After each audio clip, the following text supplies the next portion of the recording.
أعوذ بالله السميع العليم من الشيطان اللعين الرجيم. بسم الله الرحمن الرحيم. الحمد لله رب العالمين، والصلاة والسلام على سيد الأنبياء والمرسلين، سيدنا ونبينا وشفيع المذنبين أبي القاسم محمد وأهل بيته الطيبين الطاهرين المعصومين. أما بعد، فقد قال الله سبحانه تبارك وتعالى في كتابه المبين وهو أصدق القائلين: إنا علينا للهدى وإنا لنا للآخرة والأولى. صلوات بھیجے پر محمد وآل محمد. پنکھا تھوڑا سا ہلکا سا ادھر کر دے، تھوڑا سا ایک ہلکا سا رخ کر دے، ذرا سا بس بس بس بس بس بس بس بس بس. اعلان فرما رہی ہے اور قدرت کی طرف سے صاف لفظوں میں اعلان ہو رہا ہے کہ اِنَّا عَلَيْنَا لَلْهُدَى، کہ ہدایت کی ذمہ داری ہماری ہے اور ہادی اور رہبر و رہنما ہم بھیجیں گے. قدرت نے تمام انسانوں کی ہدایت کا انتظام کیا اور کوئی بھی ہدایت کا پہلو چھوڑا نہیں ہے، کوئی رخ بھی ہدایت کا اللہ نے چھوڑا نہیں ہے. ہر طرح سے اس کی قدرت نے یہ انتظام فرمایا ہے کہ انسان بہکنے نہ پائے، انسان گمراہ نہ ہونے پائے، انسان بے راہ نہ ہونے پائے. پہلے تو اسے حواس خمسہ دیے، یعنی ہمارے 5 سینسز جو کہلاتے ہیں، دیکھنے کی قوت ہے، چکھنے کی قوت ہے، بولنے کی قوت ہے، سننے کی قوت ہے، ہاتھوں سے لمس کرنے کی قوت ہے. یہ حواس خمسہ جو ہے وہ اللہ نے ہمیں عطا کیے ہیں تاکہ ان کے ذریعے سے ہم ہدایت حاصل کریں. ہر ورق دفتریس معرفت کردگار، ایک ایک ورق جو ہے وہ اللہ کی معرفت کی کتاب ہے. اس کو دیکھو اور اللہ کی معرفت حاصل کرو. کائنات کا نظارہ کرو، اللہ کی معرفت حاصل کرو. کائنات میں جو نظم ہے اس کو دیکھو، جو دقیق نظم ہے اس کو دیکھو اور سمجھو کہ کوئی یہ خود بخود نہیں بن سکتا بلکہ اس کا کوئی بنانے والا ہے، اس کا کوئی نظم دینے والا ہے. تو حواس خمسہ دیے جس کو 5 سینسز ہم کہتے ہیں کہ جن کے ذریعے سے انسان ہدایت حاصل کر سکتا ہے، صحیح راستے پہ پہنچ سکتا ہے. لیکن ایک عجیب چیز ہے جو آپ کے سامنے پیش کرنا چاہتا ہوں کہ آپ دیکھیں انسان کو آنکھیں دی ہیں، تو اگر آنکھیں صحیح ہیں اور صحیح کام کر رہی ہے تو دنیا کی ہر چیز اس کو دکھائی دیتی ہے. انہی آنکھوں سے وہ بڑے بڑے پہاڑ دیکھتا ہے، ہمالیہ پہاڑ ہم اپنی آنکھوں سے دیکھتے ہیں. سمندر کے سفر پر کنارے چلے جائیے، ہزاروں میل تک سمندر آپ کو نظر آئے گا. سمندر ہی سمندر، ہزاروں میل تک سمندر آپ کو اپنی آنکھوں سے دکھائی دے گا. سورج آپ اپنی آنکھوں سے دیکھتے ہیں، چاند آپ اپنی آنکھوں سے دیکھتے ہیں، ستارے آپ اپنی آنکھوں سے دیکھتے ہیں، کہکشانے آپ اپنی آنکھوں سے دیکھتے ہیں، آسمان کے نظارے اپنی آنکھوں سے کرتے ہیں. انہی آنکھوں سے آپ پوری کائنات دیکھتے ہیں.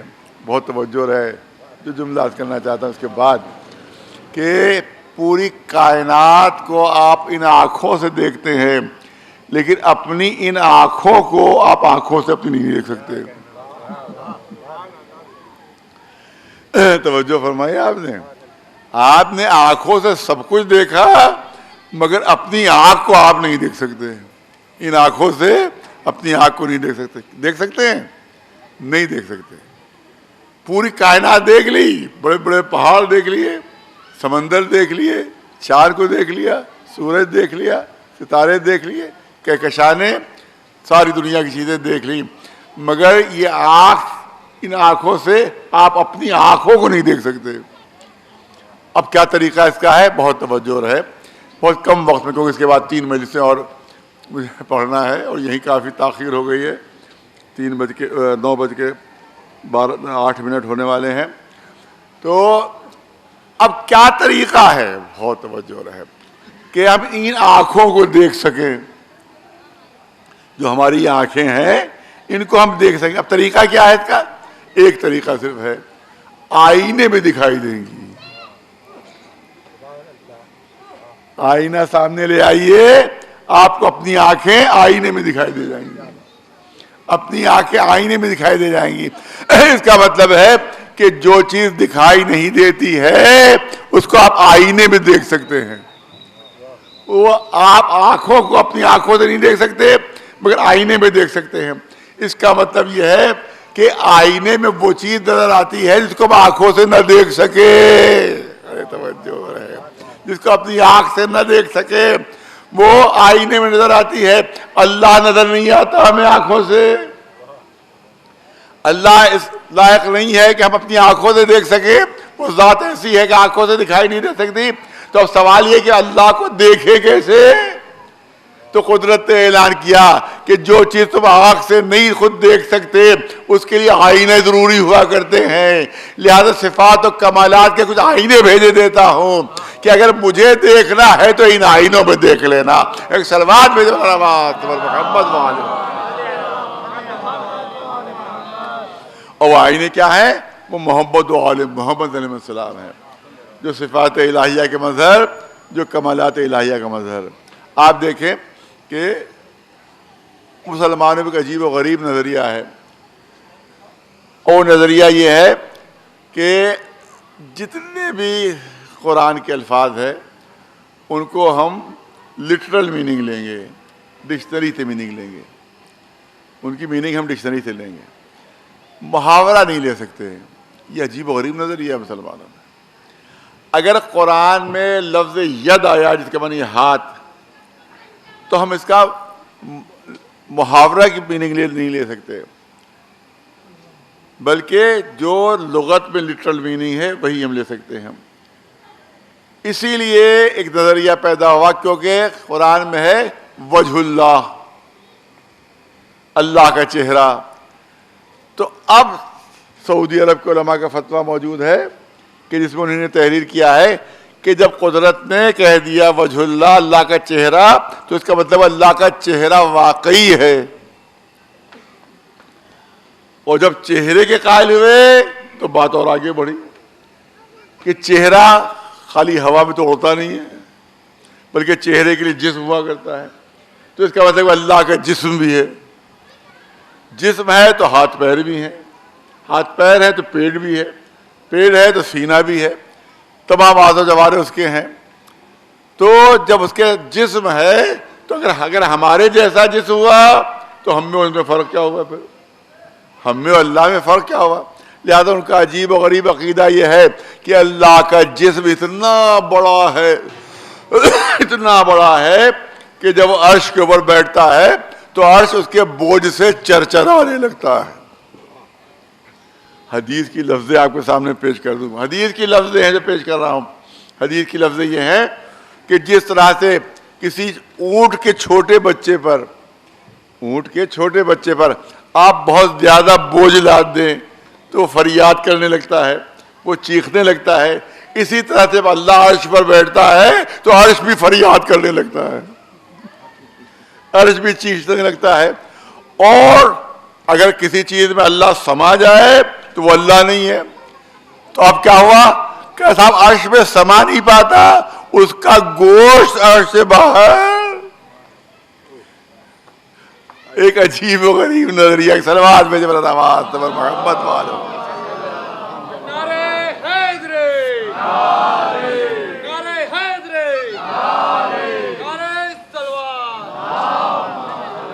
ایک دلچسپ واقعہ کبھی میں نے پڑھا تھا, یہاں بھی پڑھنا چاہتا ہوں, کہ آیت اللہ قزوینی بہت بڑے عالم ایران کے ہیں, وہ حج کے اوپر تشریف لے گئے.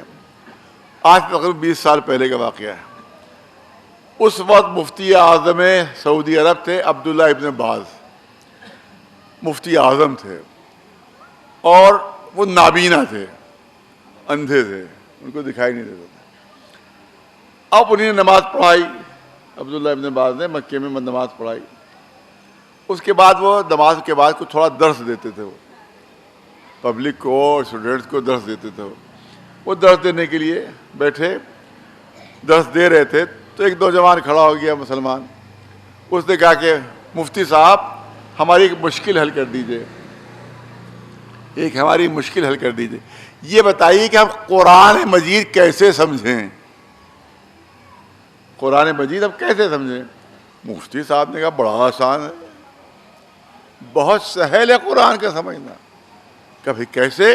کہ دیکھو ایک ہاتھ میں قرآن مجید لو, ایک ہاتھ میں عربی کی لغت لے لو, عربی کی ڈکشنری لے لو. قرآن سے لفظ لو, ڈکشنری سے معنی لو. قرآن سے لفظ لو, ڈکشنری سے معنی لو, پورا قرآن تمہاری سمجھ میں آ جائے گا. پورا قرآن ڈکشنری سے تمہاری سمجھ میں آ جائے گا. وہ بچہ بیٹھ گیا, وہ جوان بیٹھ گیا. یہ کھڑے ہو گئے آیت اللہ قزوینی, کہنے مفتی صاحب آپ کا بہت بہت احسان ہے ہم پر. ایرانی عالم آیت اللہ قزوینی, آپ کا بہت بڑا احسان. ایک ہماری 1400 سال پرانی مشکل کو آپ نے چند منٹ میں حل کر دیا. 1400 سال پرانی مشکل کو آپ نے چند منٹ میں حل کر دیا. ہم تو آپ کے احسان مند ہیں. اب ہم آپ کا کیسے شکریہ ادا کریں کہ آپ نے اتنی بڑی مشکل کو اتنی آسانی سے حل کر دیا. لیکن اے مفتی صاحب آپ نے ہماری مشکل کو تو حل کر دیا, مگر آپ کے لیے مشکل پیدا ہو گئی ہے. آپ نے ہماری مشکل کو تو حل کر دیا, اب آپ کے لیے مشکل پیدا ہو گئی. اب مفتی صاحب کو دکھائے تو کچھ دے نہیں رہا تھا, کون بول رہا ہے؟ کہ ارے میرے لیے کون سی مشکل پیدا ہوئی, میرے لیے کون سی مشکل پیدا ہوئی؟ آپ نے کہا ہے کہ قرآن کا لفظ لو, ڈکشنری سے معنی لو. اب قرآن مجید میں ہے اعلان کہ من کان فی ھذہ اعمی فہو فی الآخرۃ اعمی من کان فی ھذہ الاعمی وہو فی الآخرۃ اعمی، جو اس دنیا میں اندھا ہے وہ آخرت میں بھی اندھا ہی اٹھایا جائے گا. آپ تو اندھے اٹھیں گے. ایک صلوات بھیجے بلنا بھائی. اگر ہم لغت سے معنی لیں، ڈکشنری سے معنی لیں، تو آپ یہاں اندھے ہیں وہاں بھی اندھے اٹھیں گے. یہاں پر ہم کو محاورے کے معنی لینے ہوں گے. یہاں کے اوپر آنکھوں کا اندھا مراد نہیں ہے، دل کا اندھا مراد ہے. ایک صلوات بھیجے بلانا.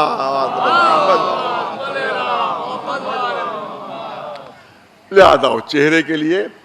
اب ایک چھٹے امام جعفر صادق علیہ السلام،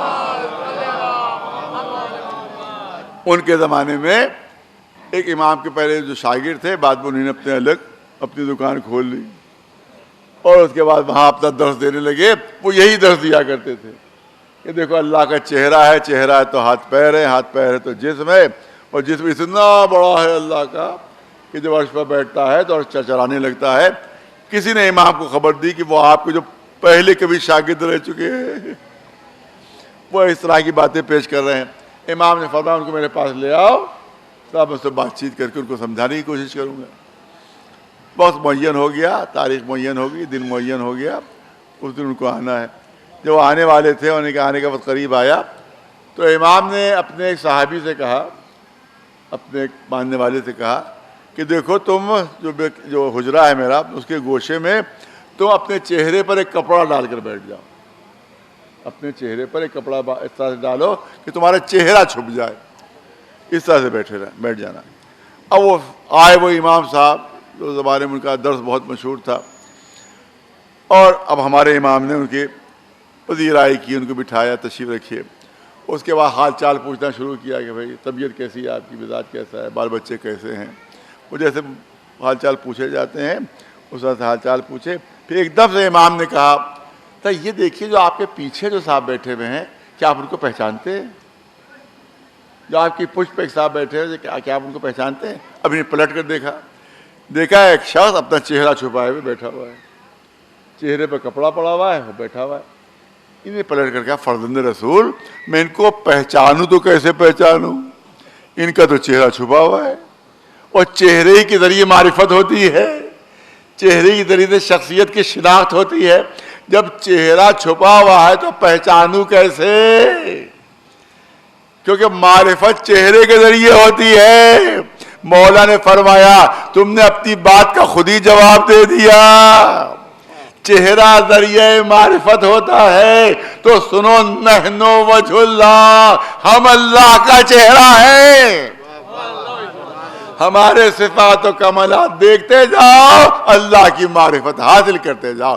صلوات بھیجو محمد.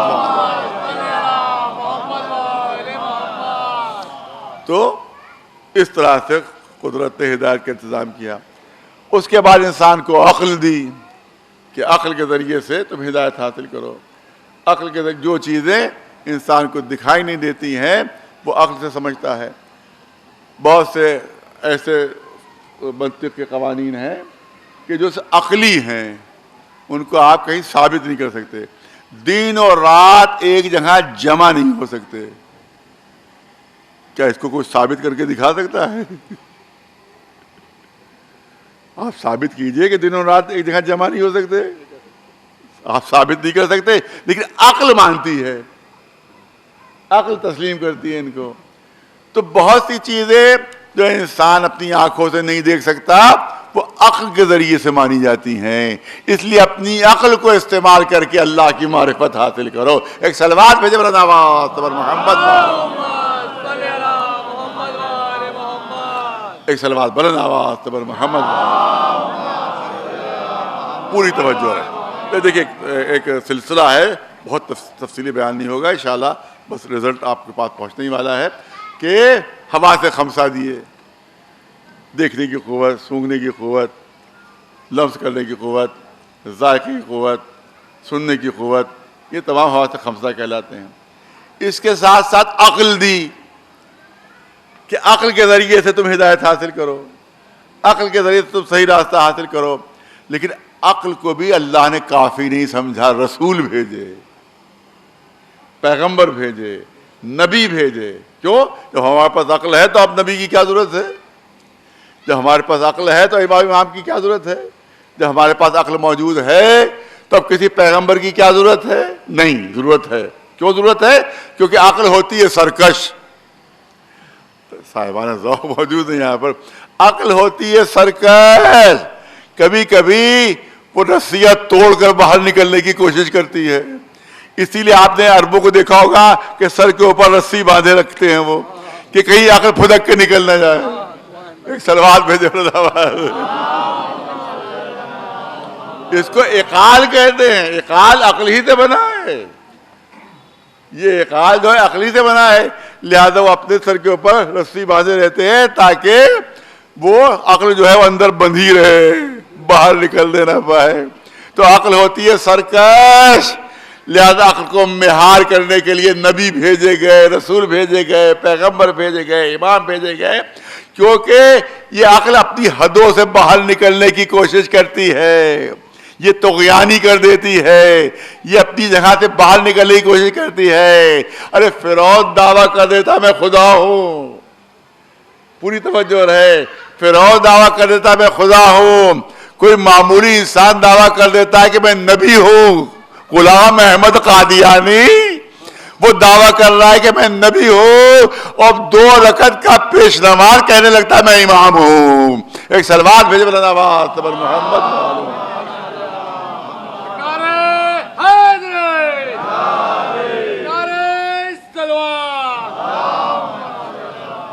اب تفصیل نہیں عرض کرنا تھی, لیکن اب ذکر آ ہی گیا ہے تو میں چاہتا ہوں 2 جملے عرض کر دوں. غلام احمد قادیانی کیا کہا؟ میں نبی ہوں. یہ نبوت کا دعویٰ ایک دم سے اس کے دماغ میں کیسے خناس آ گیا کہ نبی ہوں میں. اس کا بھی واقعہ سن لیجیے آپ. بس جوان تھا, 20 برس کا تقریباً وہ جوان تھا جس وقت. تو محلے میں ایک مسجد تھی, وہاں ایک مولانا تھے. وہ کہتے تھے, وہاں بھی مولانا تھے, وہ کہتے تھے رسول ہمارے ہی جیسے ہوتے ہیں, نبی ہمارے ہی جیسے ہوتے ہیں, ہم میں اور نبی میں کوئی فرق نہیں. دیکھیے توجہ, اس عقیدے کا کتنا برا نتیجہ نکلا ہے وہ میں آپ کے سامنے پیش کرنا چاہتا ہوں. بار بار وہ کہا کرتا تھا ہم میں اور نبی میں کوئی فرق نہیں, لہٰذا کوئی احترام نہیں ان کا, کوئی تعظیم نہیں ان کی, نہ سلام کرو, نہ اٹھو, نہ ان کو یاد کرو, نہ ان کی دعا مانگو, نہ ان کو وسیلہ بناؤ, کیونکہ ہم میں اور نبی میں کوئی فرق نہیں. اب 20 برس کا جوان تھا یہ, اس کے ذہن میں یہ بات بیٹھ گئی کہ یہ جو مولانا ہے یہ کہتے ہیں کہ ہم میں اور نبی میں کوئی فرق نہیں, مثلا جیسا نبی ویسے یہ, جیسے یہ ویسے ہی نبی. اب اس نے سوچا کہ دیکھے تو مولانا کی ہسٹری کیا ہے, مولانا کے کارنامے کیا ہیں.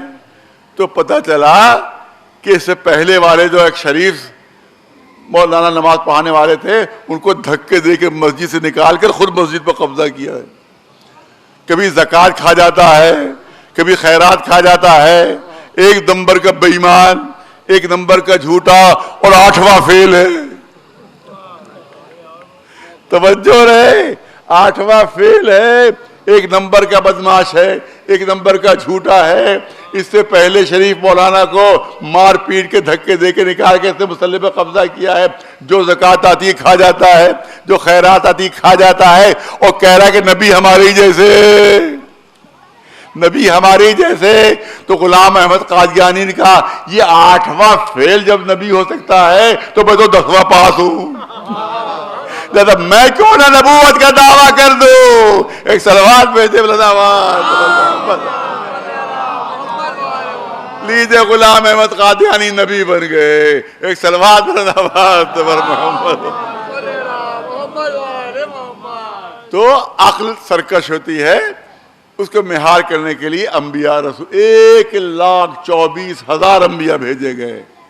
اب میں آخری جو اس کا عرض کرنا چاہتا ہوں آپ کے سامنے کہ تمام انبیاء, مگر ایک عجیب بات ہے, شاید کبھی آپ نے اس بات پتہ نہیں غور کیا کہ نہیں غور کیا, آخری جو عرض کر رہا ہوں اس کا, کہ جتنے بھی انبیاء آئے, جتنے بھی انبیاء آئے ہیں وہ سب انسانوں کے لیے آئے ہیں. جناب آدم سے لے کر جناب عیسیٰ تک سب انسانوں کے لیے, اور انسانوں میں بھی محدود علاقوں کے لیے, محدود علاقوں کے لیے. لیکن جو آخری نبی بھیجا جو آخری نبی بھیجا ہے محمد مصطفیٰ صلی اللہ علیہ وسلم. بہت ہی اہم پہلو ہے جو آپ کے سامنے خاص طور بچے اور جوان اس کو یاد کر لیں. جو میں اس کے چند جملے جو کرنا چاہتا ہوں یہاں کا. آخری نبی جو بھیجا اس کی خصوصیت یہ رکھی کہ وہ صرف انسانوں کا نبی نہیں ہے, صرف انسانوں کے نبی نہیں ہے, بلکہ خود رسول اللہ کا اعلان ہے کہ انا الرسول الثقلین, میں انسانوں کا بھی نبی ہوں اور جناتوں کا بھی نبی ہوں. ہمارا رسول صرف انسانوں کا نبی نہیں ہے بلکہ جناتوں پر بھی ان کی نبوت ہے, جناتوں پر بھی ان کی رسالت ہے. اور یہ جو قرآن آخری کتاب ہے وہ صرف انسانوں کے لیے نہیں ہے بلکہ یہ قرآن جناتوں پر بھی حجت ہے. اپنی تسنیت کر رہا ہوں, قرآن مجید میں موجود ہے کہ جنات کہتے تھے کہ انا سمعنا قرآنا عجبا فآمنا بہ, ہم نے عجیب و غریب قرآن سنا, ہم اس پر ایمان لے آئے, ہم اس پر ایمان لے آئے. اس کا مطلب یہ ہے کہ قرآن صرف انسانوں کے لیے نہیں تھا بلکہ جناتوں کے لیے بھی تھا. دوسرے مقام پر اعلان ہو رہا ہے کہ دیکھو اگر جنات و انسان دونوں مل کر جمع ہو کر قرآن کے جواب لانے کی کوشش کرے تو جواب نہیں لا سکتے. تو جناتوں کو کہنا چاہیے تھا پالنے والے جب قرآن ہمارے لیے ہے ہی نہیں تو ہم جواب کیوں لائیں. بہت توجہ رہے, جب قرآن ہمارے لیے ہے ہی نہیں تو ہم جواب کیوں لائیں اور جواب کی کوشش کیوں کریں.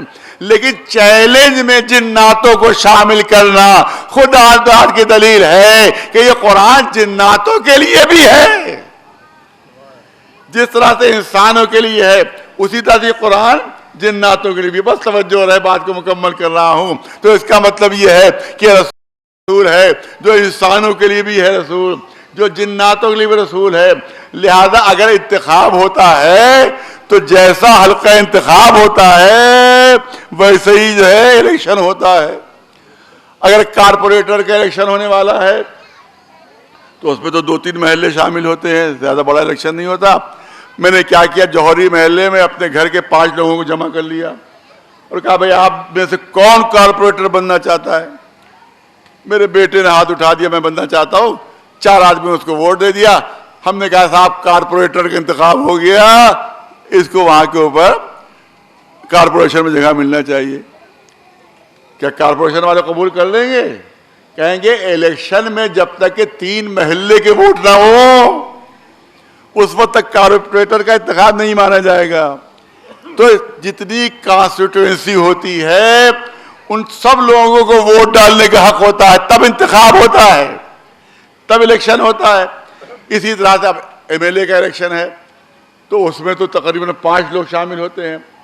اب میں نے کارپوریٹر میں تو اپنے گھر والوں کو شامل کیا تھا, جب ایم ایل اے کے لیے میں نے پورے جوہری محلے والوں کو جمع کیا اور ایک صاحب کا نام پیش ہو گیا کہ صاحب یہ جو ہیں وہ ایم ایل اے ہیں. میں نے اسمبلی میں کہلوا دیا کہ ہم نے ایم ایل اے کا انتخاب کر لیا, لہذا ان کو اسمبلی میں جگہ دے دی جائے. اسمبلی میں گھسنے بھی نہیں دیا جائے گا, اسمبلی میں گھسنے بھی نہیں دیا جائے گا. کیوں؟ کہا صاحب 5 لاکھ ووٹر ہیں, جب تک سب ووٹ نہ ڈالیں ان کو حق نہ ہو اس وقت ایم ایل اے کا انتخاب نہیں ہو سکتا. ایم پی کے تو اور بڑا ہوا ہے, 10 لاکھ ہوں تب ایم پی اس میں منتخب ہوتا ہے. معلوم 3-4 محلے والوں نے مل کر, حسین آباد, شیش محل, مفتی گنج, 3-4 محلوں نے مل کر ایک ایم پی کا انتخاب کیا اور کہا کہ صاحب پارلیمنٹ میں ان کو جانا چاہیے. جواب آئے گا کہ جب تک پورے حلقے انتخاب سے ووٹ نہ ڈالے جائیں اس وقت تک ایم پی کا انتخاب نہیں ہو سکتا. کہا جاتا ہے کہ صاحب ہم نے تو الیکشن کیا تھا, ہم نے تو جمہوریت کی تھی. ارے جمہوریت سے بڑھ کر کیا ہے؟ تو میں کہوں گا یہ تو دیکھو کس کا نائب منتخب کر رہے ہو. بہت توجہ رہے, یہ دیکھو کس کا نائب منتخب کر رہے ہو. اس کا نائب منتخب کر رہے ہو جو انسانوں کا بھی رسول ہے, جو جناتوں کا بھی رسول ہے. جہاں انسانوں کو ووٹ دینے کا حق ہے وہاں جناتوں کو بھی شامل کرنا پڑے گا. جب تک وہ ووٹ نہیں ڈالیں گے رسول کا نائب معین نہیں ہو سکتا. تم ایک کوشش کے اندر الیکشن کر کے نائب کا انتخاب کر رہے ہو. ایک سلوات بھیجے مولانا آباد محمد والے, ایک سلوات مولانا آباد محمد والے. بس 5 منٹ اور لینا ہے, 5 منٹ اور. میں نے کہا کہ اب جناتوں کے بھی رسول, انسانوں کے بھی رسول. اب الیکشن اگر ہوگا نیابت کا تو سارے انسانوں کو ووٹ ڈالنا ہوگا, سارے جناتوں کو ووٹ ڈالنا ہوگا, تب رسول کے نائب کا انتخاب ہوگا, تب الیکشن ہوگا. نہیں, اب میں چاہتا ہوں کہ حلقہ انتخاب اور وسیع ہو جائے, کانسٹیٹوئنسی اور بڑھ جائے. قرآن میں اعلان ہو رہا ہے وَمَا أَرْسَلْنَاكَ إِلَّا رَحْمَةً لِلْعَالَمِينَ, ہم نے تمہیں عالمین کے لیے بھیجا ہے. تو اب جنات بھی شامل, انسان بھی شامل, اور آسمانوں کے رہنے والے بھی شامل. اب ملائکہ بھی جب تک ووٹ نہ ڈالے. ایک سلوات پہ جو محمد, جب تک ملائکہ ووٹ نہ ڈالے اس وقت تک رسول کے نائب کا انتخاب نہیں ہو سکتا. اسی لیے یہ الیکشن جو تھا وہ انویلڈ ہے, یہ الیکشن جو ہے قانون کے خلاف ہے. ایک سلوات بھیجے مولانا محمد. اچھا, بس یہی تو مجھے مجلس پڑھنا تھی, لیکن 2 جملے اور عرض کرنا ہے یہاں کے اوپر. اور وہ 2 جملے یہ ہیں کہ یہ اعلان ہوا کہ وَمَا أَرْسَلْنَاكَ إِلَّا رَحْمَةً لِلْعَالَمِينَ, ہم نے اس رسول کو عالمین کے لیے بھیجا ہے. عالمین, عالمین میں پوری کائنات آ گئی, ستارے بھی آ گئے, کہکشانیں بھی آ گئیں, مریخ بھی آ گیا, عطارد بھی آ گیا, چاند بھی آ گیا, سورج بھی آ گیا, جتنی چیزیں ہیں کائنات میں سب کے سب عالمین میں آ گئیں, سب کے سب عالمین میں آ گئیں. اب رسول کی نبوت پوری کائنات کے لیے ہے.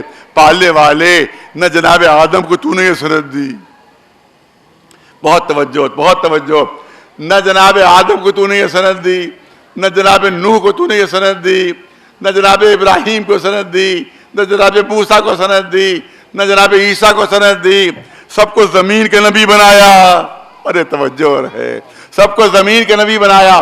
اور آخری رسول کے لیے اعلان عالمین کے لیے نبی, عالمین کے لیے نبی. تو نگاہ قدرت کی طرف سے ہو سکتا ہے جواب آئے مجھے معلوم ہے کہ انسان کہاں کہاں پہنچے گا, انسان کے قدم کہاں کہاں پہنچیں گے. یہ انسان چاند پر پہنچ جائے گا, ہو سکتا ہے کبھی مریخ پر پہنچ جائے, ہو سکتا ہے کبھی زہرہ پر پہنچ جائے, ہو سکتا ہے کبھی عطارد پر پہنچ جائے.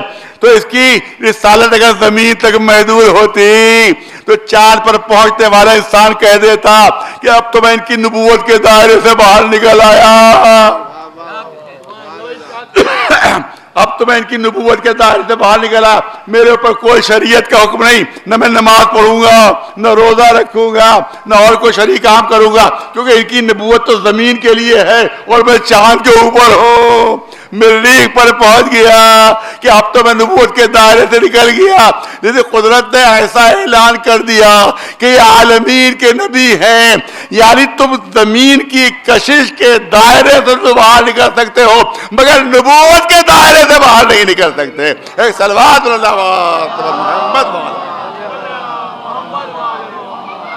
ایک صلوات بلند آواز محمد.